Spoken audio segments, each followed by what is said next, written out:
थोड़ा सा आगे जाने तो भाई ज्यांचे विचार आत्ताच आपण या ठिकाणी ऐकले ते काँग्रेस पक्षाचे राष्ट्रीय महासचिव मुकुंदजी वासनिक या ठिकाणी ज्यांचे विचार आपण ऐकले ते डॉक्टर प्राध्यापक योगेंद्र कवाडे, काँग्रेस पक्ष, राष्ट्रवादी काँग्रेस पक्ष, शेतकरी कामगार पक्ष, कवाडेंच्या नेतृत्वाखालचा रिपब्लिकन पक्ष, गवईंच्या नेतृत्वाखालचा रिपब्लिकन पक्ष, या सगळ्यांच्या वतीनं या मतदारसंघामध्ये निवडणूक लढवणारे आपले उमेदवार डॉक्टर राजेंद्र चेंगणे, स्वाभिमानी शेतकरी संघटनेचे नेते रविकांत पवार, संसदेतले माझे सहकारी खासदार वाजिद मेमन, शब्बीर बिद्रोही, अरुणभाई गुजराती, रमेश वांग, महाराष्ट्राच्या विधिमंडळामध्ये या जिल्ह्याचं प्रतिनिधित्व करतात त्यांनी केलं असे आमदार राहुल बोंजे, हर्षवर्धन सपकाळ, दिलीप सानंद, प्रकाश गजबी, ख्वाजा शेख, माजी आमदार कृष्णराव इंगळे, बाबूराव पाटील, सुबोध सावजी, रेखाताई खाडेकर, नानाभाऊ केळेकर, आमचे सहकारी भारतभाऊ बोंजे, या ठिकाणी उपस्थित असलेले सर्व बाकीचे सहकारी राजाभाऊ सावळे, गुलाबराव मोरे, विठ्ठल लोखंडकर, नजीर काझी आणि हजारोच्या संख्येने आलेले आपण सगळे बंधू भगिनी, लोकसभेच्या निवडणुकीच्या निमित्तानं आपण या ठिकाणी जमलो. सर्व जगाचं लक्ष या निवडणुकीकडे आणि या निवडणुकीकडे लक्ष जगाचं त्याचं कारण जगातली मोठी लोकशाही ही भारतामध्ये आहे आणि ही तुम्ही लोकांनी जाणीवपूर्वक प्रयत्नपूर्वक टिकवली, वाढवली. आपण हिंदुस्थानचा नकाशा पाहिला आणि आजूबाजूचे देश पाहिले. कधी ना कधी प्रत्येक देशामध्ये लष्कराची हुकुमशाही आलेली आपण पाहिली. पाकिस्तानमध्ये लोकशाही होती. अय्यूब खान तिथला मिलिटरीचा प्रमुख होता, त्यांनी देश ताब्यात घेतला, लोकशाही संपवली. बांगलादेशमध्ये लोकशाही होती. मुजीबुर रहमानसारखा एक उत्तम प्रधानमंत्री होता. लष्कराच्या प्रमुखाने त्यांना दूर केले, त्याची हत्या केली आणि देश हातामध्ये घेतला. श्रीलंकेमध्ये सुद्धा असंच झालेलं होतं. पण हिंदुस्थान एक असा देश आहे की त्या देशामध्ये लोकशाहीच्या चौकटीच्या बाहेर कोणी जायचा प्रयत्न केला नाही. आणि त्याचं महत्त्वाचं कारण स्वातंत्र्याच्या नंतर जवाहरलाल नेहरूंनी एक दिशा दाखवली आणि त्याहीपेक्षा जास्त महत्त्वाचं काम, ज्यांचा काल आपण जन्मदिवस साजरा केला त्या डॉक्टर बाबासाहेब आंबेडकरांनी या देशाला जी घटना दिली, त्या घटनेच्या चौकशीत राहूनच हा देश चालवायचा ही जबाबदारी कुठल्याही नेतृत्व करणारा घटक असतो त्या सगळ्यांच्यावर पडली आणि त्यामुळे या देशातली लोकशाही तुम्ही लोकांनी टिकवलेली आहे. आज एक वेगळं राज्य या ठिकाणी आलं, मोदींचं राज्य या ठिकाणी आलं. भाजपचं राज्य याच्या आधी या देशात येऊन गेलं. अटल बिहारी वाजपेयी प्रधानमंत्री होते, पण त्यांनी देशाची चौकट कधी मोजली नाही. देशामध्ये बिझनेस कधी त्यांनी वाढवलं नाही. पण आज काय दिसतं आपल्याला? आज आपल्याला हे पाहायला मिळते की ज्याचा उल्लेख या ठिकाणी केला गेला. 5 वर्षाच्या पूर्वी गुजरातचे मुख्यमंत्री असलेले मोदी एक विकासाची भूमिका घेऊन पुढे आले. लोकांना वाटतं की गुजरातचं हे मॉडेल विकासाचं मॉडेल. अनेक वर्ष आपण काँग्रेसला संधी दिली, आता आपण भाजपला संधी देऊन हे विकासाचं मॉडेल काय हे याचा अनुभव घेऊया. लोकांनी मतं दिली, देशाचं राज्य आलं. अपेक्षा अशी होती समाजातल्या सगळ्या घटकांचे प्रश्न सोडवण्यासाठी हे विकासाचं मॉडेल काहीतरी कामाला येईल. या देशामध्ये शेती हा महत्त्वाचा धंदा आहे. शेतकऱ्याचं दुखणं हे अत्यंत महत्त्वाचं आहे आणि ते शेतकऱ्याचं दुखणं हे दूर करण्याच्यासाठी जर काही पावलं टाकायची असतील तर ती पावलं टाकण्याच्या संबंधीची भूमिका या ठिकाणी घेतली जाईल अशा प्रकारची अपेक्षा होते. पण चित्र काय दिसते? शेतीमालाला किंमत दिली नाही, शेतकऱ्याच्या डोक्यावर कर्जाचं ओझं वाढलं आणि शेतकऱ्याच्या आत्महत्या या देशामध्ये वाढल्या. आत्महत्या किती वाढल्या? गेल्या 2 वर्षामध्ये आपल्या देशामध्ये 11,998 शेतकऱ्यांनी आत्महत्या केली. 11,998 शेतकरी जीव देतात, उगीच जीव देतात. आता माझ्याकडे या ठिकाणी चिठ्ठी आली की आज सकाळी 8 वाजता बुलढाणा तालुक्यामध्ये पांगरी नावाचं गाव आहे आणि त्या पांगरीला रामेश्वर उंबरहंडे या शेतकऱ्यांनी आज सकाळी 8 वाजता आत्महत्या केली. हे आजचं उदाहरण आहे. महाराष्ट्राचा विचार केला तर सगळ्यात जास्त आत्महत्या बीडमध्ये झाल्या. बीडच्या खरोखर नंबर बुलढाण्याचा लागतो. काही चांगले काम केलं आणि त्याच्यासाठी माझा नंबर लागला तर त्याचा अभिमान वाटतो. पण शेतकऱ्यांनी जीव देण्याच्या यादीमध्ये माझा नंबर लागत असेल तर त्याच्या इतकी दुःखाची गोष्ट कुठली नाही. आज या ठिकाणी ही स्थिती तुमच्या जिल्ह्यामध्ये सुद्धा झाली.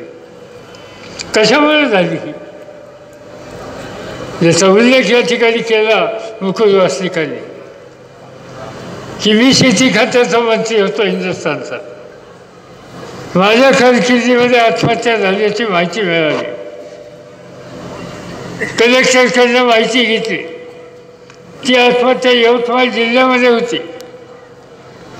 ती आत्महत्या झाल्याची माहिती कळल्याच्या नंतर त्यावेळेला पंतप्रधान होते मनमोहन सिंग, त्यांच्याकडे जाऊन मी चर्चा केली आणि त्यांनी सांगितलं की देशातला शेतकरी हा आत्महत्या करतो हे काही चांगलं चित्र नाही.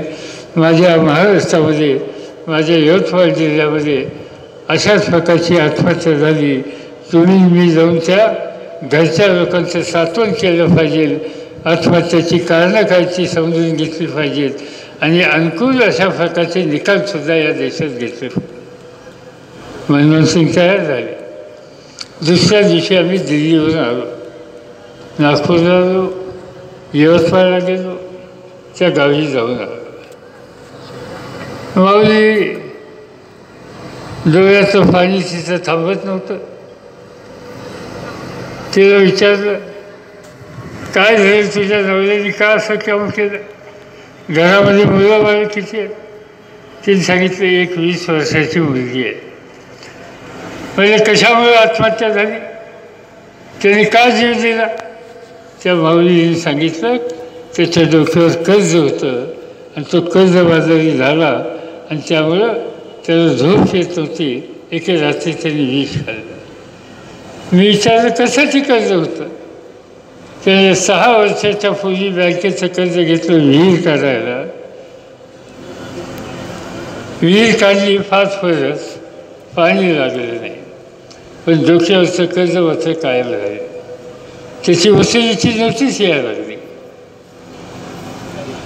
आणखी एक कारण आहे तिने सांगितलं. विचारलं काय कारण आहे? म्हणजे कपाशीचं पीक घेतलं, कपाशीसाठी पीक कर्ज घेतलं, चांगल्या प्रकारची बोंड आली, पण लाल्या रोग पडला, बोंड आली आणि सोन्यासारखं कपाशीचं पीक निघून गेलं, जळून गेलं. पण पीक कर्जासाठी घेतलेला पैसा वरच्या डोक्यावर तसाच राहिला. 2-3 वर्ष गेली आणि या 2-3 वर्षामध्ये माझ्या नवऱ्याला वाटत होतं की तुम्हा लोकांचं सरकार होतं त्यावेळी तुम्ही कर्ज माफ केलं, आजचं सरकारसुद्धा मोदीचं कर्ज माफ करेल म्हणून तो वाट बघत होता. त्याला नोटीस आली आणि ती नोटीस होती जप्तीची, घरातली भांडी कुंडी जप्त करण्याच्याबद्दलची. आणि त्यांनी जीव का दिला तर माऊलीने सांगितलं मुलीचं लग्न ठरलं होतं, मुलीच्या लग्नाच्यासाठी घरात होतं नव्हतं तेवढं विकलं आणि ते विकून पैशाची तरतूद केली. बँकेचे अधिकारी आले, जप्ती केली, भांडी बाहेर काढली आणि मुलीच्या लग्नाच्यासाठी जी तरतूद केली होती ती सुद्धा रक्कम ते घेऊन गेले.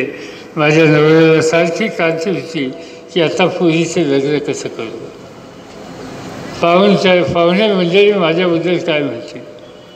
आणि रात्री झोपेत उठला आणि कपाशीवर बांधण्याच्यासाठी इंजिन आणलं होतं, औषध आणलं होतं, तो घटाघटा प्याला आणि त्यांनी जीव त्या ठिकाणी दिला.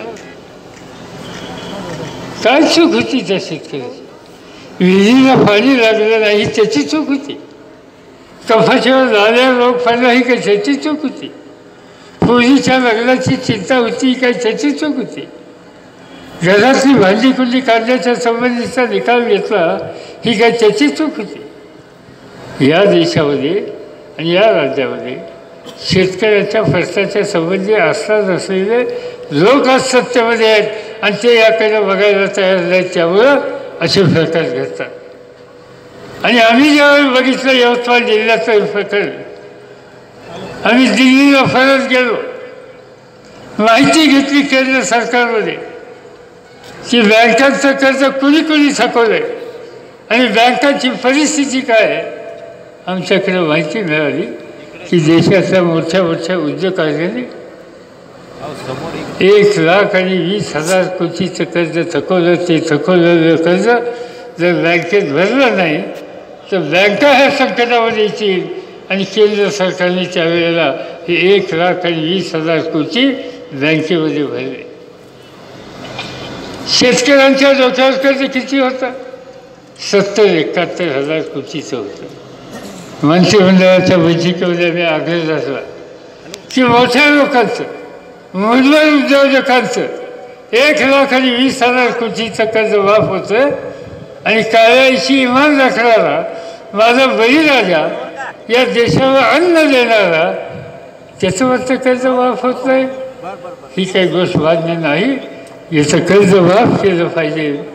सोनिया गांधी ह्या आमच्या मंत्रिमंडळाचं मार्गदर्शन करणाऱ्या ज्येष्ठ नेत्या होत्या, त्यांच्याशी चर्चा झाली, मनमोहन सिंगांची चर्चा झाली, त्यावेळेला अर्थमंत्री प्रणब मुखर्जी होती, त्यांच्याशी चर्चा झाली आणि आम्ही लोकांनी बसून निकाल घेतला. एका हुकमानं 70,000 कोटीचं कर्ज माफ करून टाकलं. काय नाही, ऑनलाईन फॉर्म भरा नाही, काय नाही, काय नाही. बँकेत माहिती घेतली, डोसक्यावर कर्ज सांगितलं, कर्ज माफ करून टाकलं. नवीन कर्ज दिलं त्याला, कारण तो थकबाकीदार राहिला नाही. व्याजाचे दर कमी केले आणि त्याचा फायदा हा झाला की माझ्या शेतकऱ्यांनी, माझ्या बळीराजांनी कर्जमुक्ती झाल्याच्या नंतर 2 वर्षामध्ये या देशामध्ये अन्नधान्य इतकं वाढवलं की जगातला तांदूळ निर्यात करणारा 1 नंबरचा देश हिंदुस्थान झाला. जगातला 2 नंबरचा गहू निर्यात करणारा देश हा हिंदुस्थान झाला. जगातला 2 नंबरचा कापूस तयार करणारा हा देश हिंदुस्थान झाला. हे सगळं केलं केवळ शेतकऱ्याच्या डोक्यावरचं कर्ज माफ केलं आणि त्याच्या मालाला चांगली किंमत दिली. त्यामुळे हे घडू शकलेलं होतं. आणि आजचे राज्यकर्ते काय करते? काही करायला तयार नाही. या राज्यामध्ये काही ठिकाणी कांदा पिकतो. नाशिक जिल्ह्यामध्ये कांदा होतो. तुमच्या जिल्ह्यामध्ये काही भागात कांदा होतो, महाराष्ट्रातल्या जिल्ह्यात दुष्काळी भागामध्ये कांदा होतो. कांदा उत्पादक शेतकऱ्यांनी मध्यंतरी स्वतःला कांदेच गाडून घेतलं. आम्हाला माहिती कळली, आम्ही गेलो त्याच्या भीतीला. त्या गाड्यांनी काय करावं? कांद्याला किंमत नव्हती, कांद्याचा खर्च निघाला नाही, कांदा काढायचा खर्च निघाला, कांदा वाहतुकीचा खर्च निघाला. मग त्यांनी केलं काय? त्यांनी कांदा काढला राहण्याचं, कांद्याचा ढीग केला आणि त्या ढिगात त्याला गाडून घेतलं. या टोकाची भूमिका शेतकरी करतो. त्याचं कारण आजच्या राज्यकर्त्यांना त्याबद्दलची किंमत नाही. आम्ही लोकांनी हा निकाल घेतला होता की आमच्या टीका झाली तर चालेल, पण शेतीमालाच्या किमती कमी होऊन द्यायच्या नाहीत. माझ्याकडे काम असताना कांद्याच्या किमती आम्ही वाढवल्या. दिल्लीमध्ये पार्लमेंट सुरू झालं, मी पार्लमेंटमध्ये गेलो आणि भाजपचे खासदार लोक त्या ठिकाणी गाड्यात कांद्याच्या माळा घालून आले. मी म्हणली काय म्हणले, कांद्याच्या माळा का घातल्या? नाही म्हणजे तुम्ही कांद्याचा भाव फार वाढवला. मी म्हणलं कांदा घेणारा शेतकरी लहान शेतकरी असतो, जिल्ह्यात शेतकरी असतो, कधी नाही तर त्याला 2 पैसे मिळतात, तर तुम्ही नाराज का? नहीं मुझे फार महाग केला कांदा, बहुत महंगा किया आपने, हमारा घर चलाना मुश्किल हो गया, प्याज की कीमत कम करो, प्याज की कीमत कम करो, घोषणा त्या ठिकाणी दिल्या. मला विचारलं सभापतींनी काय तुमचं काय म्हणणं आहे? मी म्हणलं मी एक दमडासुद्धा कमी करणार नाही. कधी याचे शेतकऱ्याला पैसे मिळाले तर लगेच दंगा करतात. जर माणसाला कुटुंबाला दर दिवसाला कांद्याच्यासाठी किती खर्च करावा लागेल? एक सबल कांदा तर कोणी खातो. थोडा स्वयंपाकाला कांदा वापरला असेल, त्याची किंमत थोडी वाढली असेल तर लगेच दंगा. आणि दंगा करणारे कोण? हे भाजपवाले. आणि त्याचं कारण त्यांना शेतकऱ्याच्या संबंधीची आस्था नव्हती. आत्ताचे राज्यकर्ते आम्हाला मिळतात. दिल्लीमध्ये पार्लमेंट संस्था गाठी पडते. मध्यंतरी असंच आम्ही बसलो होतो. हे दिल्लीचे सगळे सरकारमधले लोक मला म्हणायला लागले कि फवाद साहब आपका सब ठीक है, किसानों की बात आप करते हैं, मगर आप खाने वाले की बात सोचते नहीं. म्हणलं काय झालं बाबा? नाही म्हणजे शेतकऱ्याची किंमत वाढवा असं तुम्ही म्हणता, आणि ज्या माणसाला अन्न खावं लागतं त्याचा खर्च वाढतो, त्याचं काय? मी त्यांना सांगितलं की या देशाचा शेतकऱ्याला त्याच्या मालाची किंमत दिली नाही, उत्पादन करणाऱ्याला त्याच्या खर्चाचा मदत होईल असा निर्णय घेतला नाही तर या देशाला परदेशातलं धान्य आणावं लागेल. मला आठवत आहे 50 वर्षाच्या पूर्वी मी महाराष्ट्राच्या विधानसभेमध्ये पहिल्यांदा निवडून आलो. दुष्काळ पडला आणि त्यावेळेला परदेशातलं मिलो लाल मिलो हा केंद्र सरकारने आयात केला आणि लोकांच्या घरामध्ये लाल भाकरी होत होती. का? तर या देशातल्या शेतकऱ्यांना दुष्काळामुळं शेतीचं उत्पादन वाढवता आलं नाही. आणि म्हणून आम्ही लोकांनी स्वच्छ सांगितलं की या देशामध्ये शेतकऱ्याचं भलं करायचं असेल तर शेतीमालाला किमती दिल्याच पाहिजेत. मोदी आज म्हणतात की आम्ही इतके टक्के देऊ तितके टक्के देऊ, पण आजपर्यंत त्यांनी कधी दिलेलं नाही. आणि म्हणून आमचा निकाल हा आहे की आम्ही सरसकट कर्जमाफी करू. आजच्या सरकारची नाही, सरसकट कर्जमाफी करू आणि उत्पन्न खर्चाच्या देशभर हमी भाव देण्याच्या संबंधीचा विश्वास या ठिकाणी आम्ही देतो. आणि आम्ही नुसती घोषणा करत नाही. 5 वर्षाच्या पूर्वी सत्ता होती त्यावेळेस 70,000 कोटीचं कर्ज आम्ही माफ करून दाखवलं. आम्ही काही आजच्या मुख्यमंत्र्यांनी या ठिकाणी सांगितलं की ऑनलाईन जा, असा फॉर्म भरा, तसा फॉर्म भरा, आणि एवढं सगळं करून ते कर्ज माफ झालंच नाही. आणि काही ठिकाणी लोकांना चेक दिले, समारंभ झाले, आणि समारंभातून तो शेतकरी खाली येतो, त्याच्या हातातलं चेक काढून घेतला आणि पुन्हा त्याला देतो का नाही या संबंधीची खात्री दिली नाही. हे असा धंदा आजच्या सरकारचा आहे आणि म्हणून या सरकारच्या संबंधीची भूमिका आम्हाला मंजूर नाही. आणि ती भूमिका बदलायची असेल तर राष्ट्रवादी काँग्रेस असेल रिपब्लिकन असेल शेतकरी असेल त्या सगळ्यांना आपण न्याय द्यायचा असेल तर शेतीमालाची किंमत वाढवून दिली पाहिजे आणि सरसकट कर्ज माफ केलं पाहिजे. याच्यामध्ये तडजोड नाही ही भूमिका घेऊन आम्ही सगळेजण कामाला लागलेलो आहोत. त्याला तुमचा पाठिंबा पाहिजे. मी उगीच मत मागायला आलेलं नाही. मी सांगूया हाय साथ आहे ना चांगली गोष्ट. द्या ह्यांना निवडून दिलं उद्या राज्य बदललं तर मी तुम्हाला खात्री देतो की हे तुमच्या डोसक्याचं कर्ज आम्ही ठेवत नाही. तुमच्या मालाला किंमत आम्ही देतो आणि हे आम्ही करून दाखवलेलं आहे हे तुम्हाला माहिती आहे. आणि म्हणून त्या संबंधीचा अधिकार हा आम्हाला लोकांच्याकडे दिलेला आहे. आणि म्हणून मी तुम्हाला लोकांचा मनापासून अभिमान आहे. आज काय हे सांगतात कोणची गोष्ट केली अरे मेहनत आम्ही चौकीदार उसकी जगह भेजेंगे आपकी चिंता करते हो. आपने उनको हराने के बाद चौकीदार जाएगा कैसा. चौकीदार की चिंता मत करो वो जाने वाला है. मैं देख रहा हूँ मैं जगह जगह पर जा रहा हूँ.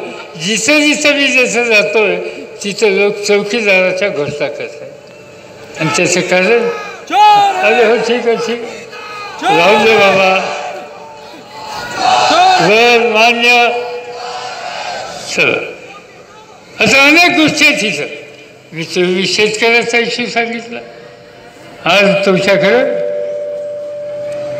या देशाचं रक्षण करण्याच्या संबंधीची जबाबदारी ही राज्यकर्त्याची असते. मध्यंतरी एक गंभीर चित्र झालं. काय घडलं आपल्या देशाचं सैन्य जम्मून श्रीनगरला जायला निघालं. जवळपास 2700पेक्षा जास्त जवान आणि अधिकारी त्या ठिकाणी होते. ते जात होते. त्यांच्या गाडीवर समोरून एक गाडी आली.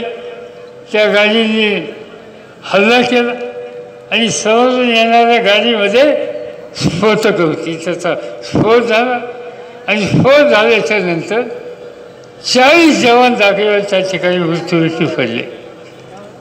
ते 40 जवान मृत्युमुखी पडले. त्यानंतर उपाययोजना केली. त्याच्यामध्ये सुद्धा काही जवानांना मृत्यूला सामोरं द्यावं लागलं. एक तुमच्या जिल्ह्यामधला लोणाचा राठोड या जवानाला मृत्यूला सामोरं जावं लागलं. मलकापूरचा राजपूत त्यालाही त्या ठिकाणी मृत्यूला त्या ठिकाणी सामोरं जायला लागलं. जवळपास एक तर बुलढाणा जिल्ह्याचे 5 जवान मृत्युमुखी पडले. हे देशासाठी रक्षण करायला होतं.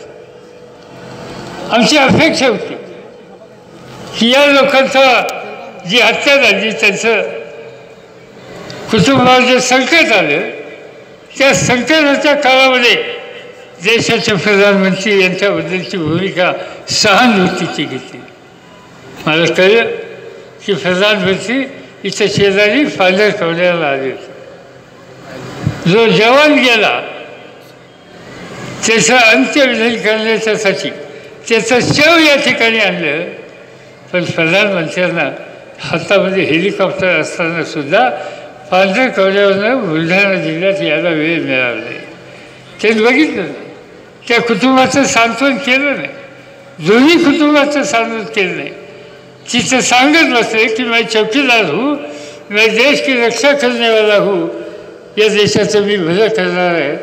आणि ज्यांनी देशाचं रक्षण करण्याच्यासाठी स्वतःच्या प्राणाची आहुती दिली त्यांच्याकडे ढुंकून बघायला तुम्हाला वेळ नाही.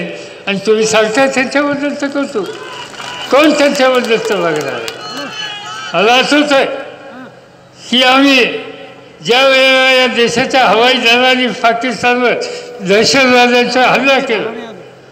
एक आपलं विमान पाकिस्तानने फाडलं. त्या विमानामध्ये अभिनंदन नावाचा एक अधिकारी होता. तो बिचारा वाचला. पाकिस्तानने त्याला अटक केली. अटक केल्याच्या नंतर सगळ्या जगाचा दबाव पाकिस्तानवर आला आणि पाकिस्तानला सांगितलं की त्याला सोडलं पाहिजे. शेवटी नाईलाजानं पाकिस्तानने त्याला सोडलं अभिनंदन परत आलं. सर्व देशाला बरोबर की आमचा एक अधिकारी पाकिस्तानने अटक केलेला आम्ही सोडून आणला. जगाचा दबाव होता म्हणून तो सुद्धा.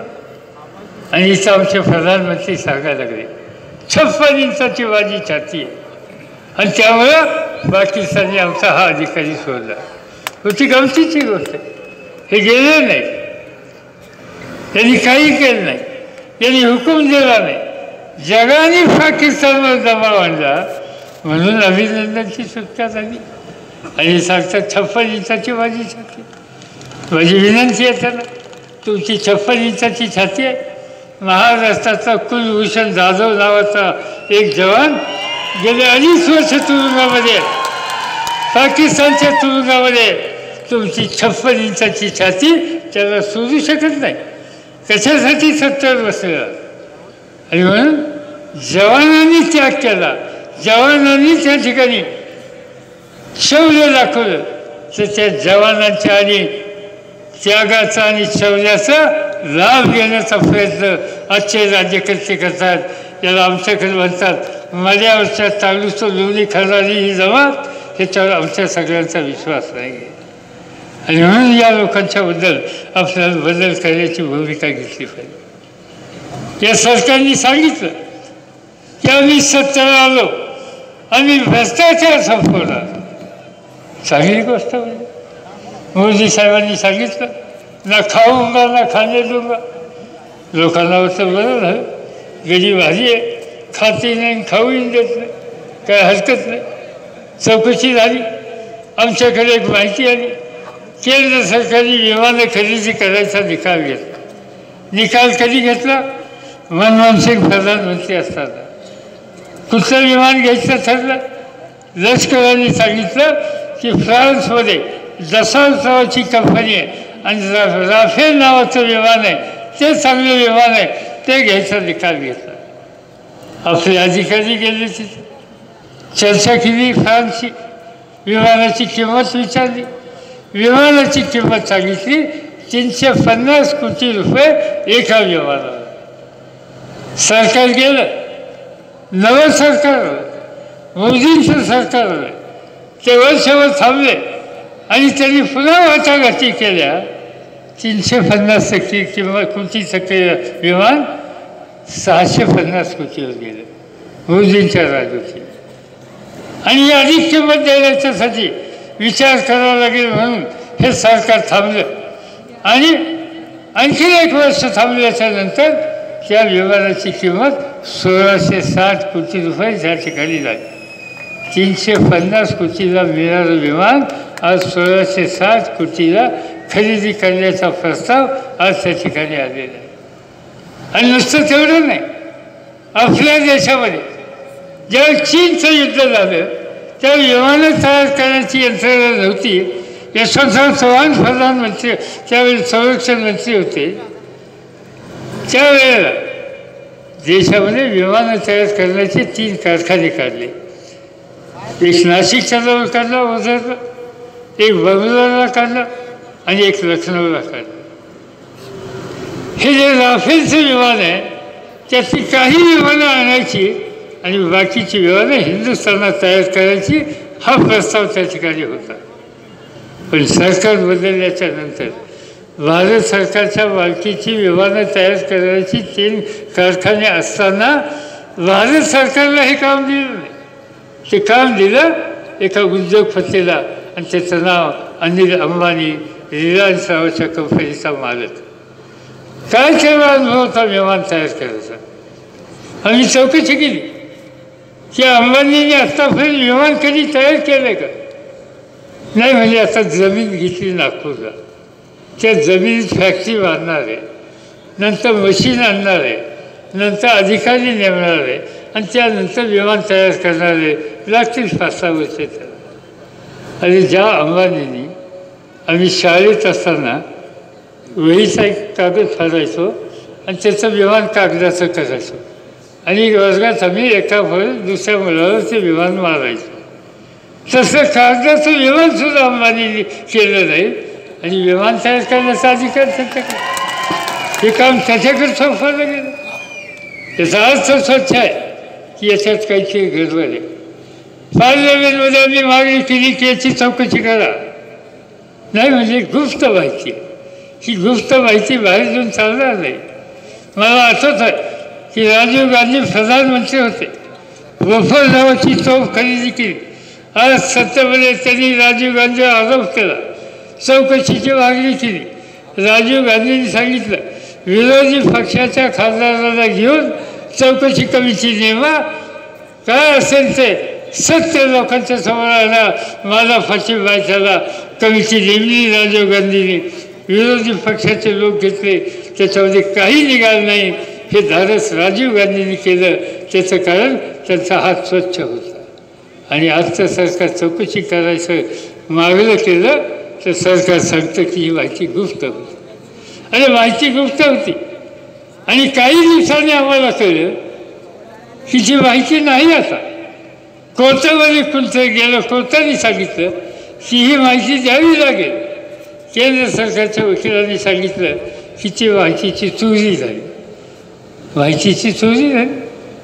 दुसऱ्या दिवशी पुन्हा कोर्टाने दाखलं. मग सांगितलं की चोरी नाही झाली, संरक्षण खात्याच्या कार्यालयाच्या कपाटामधलं ही माहिती त्या ठिकाणी ठेवली होती.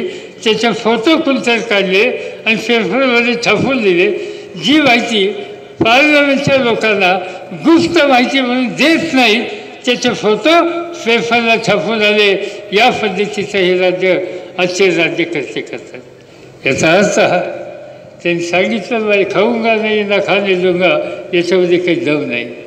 याच्यामध्ये नक्की दाल में कुछ ना कुछ काला आहे आणि त्याची चौकशी झाली पाहिजे. आणि आम्ही आपल्याला सांगू इच्छितो की उद्या राजेंद्र शिंगणेंना या ठिकाणी निवडून दिल्याच्या नंतर आणि देशामध्ये काँग्रेस आणि त्यांच्या मित्र पक्षांचं बहुमत झाल्याच्या नंतर आम्ही जसं शेतकऱ्याच्या प्रश्नाचा निकाल तातडीने घेऊ, तशी राफेलची सुद्धा चौकशी करून खरा चोर कोण आहे हा या देशाच्या समोर आणल्याशिवाय आम्ही त्या ठिकाणी राहणार नाही. ही गोष्ट या ठिकाणी मी मुद्दा वापसा सगळ्यांच्या समोर सांगू इच्छितो. अनेक गोष्टी सगळ्यासारख्या आहेत, पण मला अनेक ठिकाणी जायचं. याच्यानंतर मला हिंगोली जायचं, हिंगोलीकडून उस्मानाबादला जायचं. माझी विनंती आपल्या सगळ्यांना ही आहे की एक चांगल्या प्रकारचा उमेदवार आज आपल्या सगळ्यांच्या समोर राजेंद्र शिंगणे यांच्या रूपाने दिलेला आहे. आणि मला आनंद आहे की काँग्रेस पक्षाचे सगळे सहकारी अगदी स्वतः निवडणुकीला उभे आहेत. या पद्धतीनं आज राजेंद्र शिंगणेच्यासाठी कामाला लागलेले आहेत. 30 गोष्ट रिपब्लिकन पक्षाची आहे, 30 गोष्ट शेतकरी कामगार पक्षाची आहे. माझी आपल्या सगळ्यांना विनंती आहे की या देशामध्ये परिवर्तनाची आवश्यकता आहे. लोकांची मागणी आहे. या देशामध्ये शेतकऱ्यांच्या हिताचा विचार करायचा आहे. या देशातल्या बेरोजगार तरुणांची बेकारी कमी करायची आहे. या देशामध्ये भ्रष्टाचार कमी करायचा आहे. आणि हे सगळं करायचं असेल तर परिवर्तन केलं